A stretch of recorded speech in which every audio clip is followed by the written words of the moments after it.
Well, today I'm going to show you how you can use an impact condition we rarely talk about for play. It's lie angle. Normally we only talk about it during the club fitting process, but today I'm going to show you how you can use lie angle to hit great recovery shots. And today I'm going to go through 5 recovery shots that you can do better than you ever have before by simply making one setup change. Now, what is lie angle? Very simply, it's the angle of the sole of the golf club compared to the shaft of the golf club. In a set of irons, it usually is between 60 and 64 degrees. Each iron has a different lie angle, and that's to make up for the length. So as the golf club gets longer, the toe of the golf club goes more up. So there needs to be a bend in the hosel to bring that back down again. So all of your irons, all of your golf clubs are level at impact. That's the idea. Now, here's where it gets interesting. When the toe of the golf club is below the heel, the direction of the golf club or ball flight goes to the right. And when the toe of the golf club is above the heel, the ball goes to the left. In fact, the direction of your golf club is actually predicated on the lie angle as much as it is the face angle. And the more loft you have on the golf club, the more this is in effect. If I had a golf club without very much loft at all, like a putter, you would see that the direction stays the same. But on a sand wedge, it becomes much different. Okay, well, here's where it gets really interesting. So we know that the true direction when the toe goes below the heel is out to the right. But I can compensate for that by closing the face. When I close the face, now the ball goes straight. However, it changed something. Now, this white part down here is the part of the golf club now that gets under the golf ball. And that is going to allow me to hit some amazing recovery shots. The first up is what is called the putt-chip. This is done with a very specific setup position. The ball position is close, with the handle up. This is what creates that toe down, flat lie angle. Then I close the face angle slightly.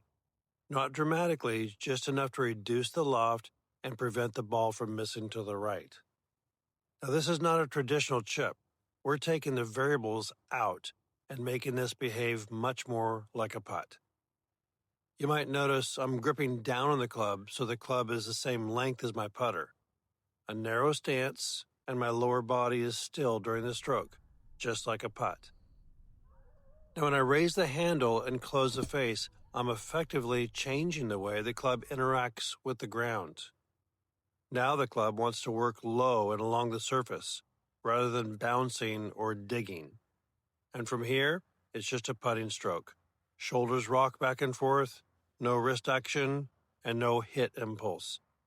The club just brushes the ground and the ball comes off very predictably. Now you can experiment with different clubs. I like my 9-iron as my go-to. It goes 1/3 in the air and then runs like a putt. Next is the closed face bunker shot from a bad lie. Now when the ball is sitting down in a bunker, this is where most golfers get it wrong. They open the face, add loft, and try to splash it out. But from a poor lie, that's the least reliable option you have. Here's what I want you to do instead. I want you to stand a little closer to the ball, grip down, and raise the handle. Now the toe sits lower than the heel. From here, your body alignment stays square, and here's the important part. Because the toe's down, the face is effectively pointing to the right. So what do? We close the face to compensate for that lie angle. And this is a key most golfers don't really understand. Even though the face looks closed, you're not losing loft. A 56-degree sand wedge retains its loft because of the flat lie angle. So now what do we have? Club head that can dig under the ball out of that bad lie. This works amazing for dense or wet sand, along with what we call the fried egg.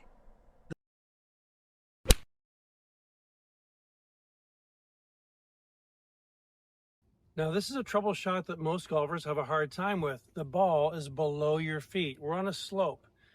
Now, most golfers try to get closer to the ball by flexing their knees more or bending their body over more.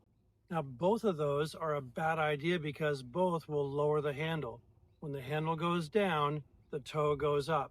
So here you have a slope that looks like this, and you have a golf club that looks like this.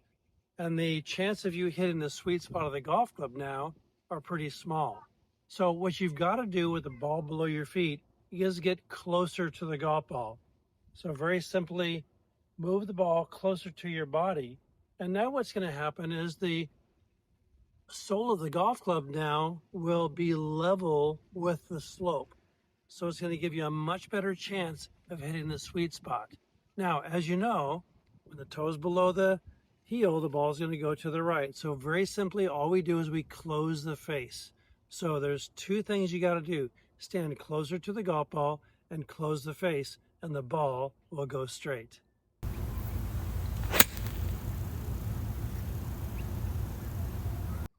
Okay, now here's your next recovery shot. You've missed the fairway. You're now in deep, thick rough. I can barely see the top of the golf ball here. So now what I'm going to do is I'm just going to simply stand the shaft up by standing very close to the ball and gripping down on the golf club. And then I'm going to compensate with that closed club face position. That's going to let that toe just slice that ball right out of that thick grass.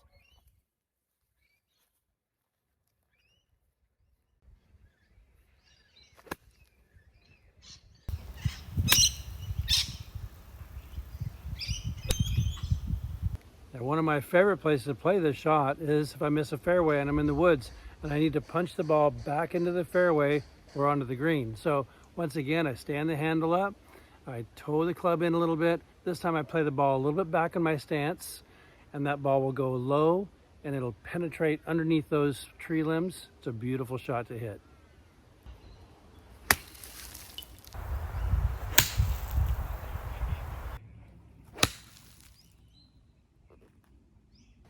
Now that was 5 recovery shots, but there's actually a few more. Think about a fairway bunker, or possibly you're in a divot in the middle of the fairway. This is an amazing way for you to recover just a little bit better.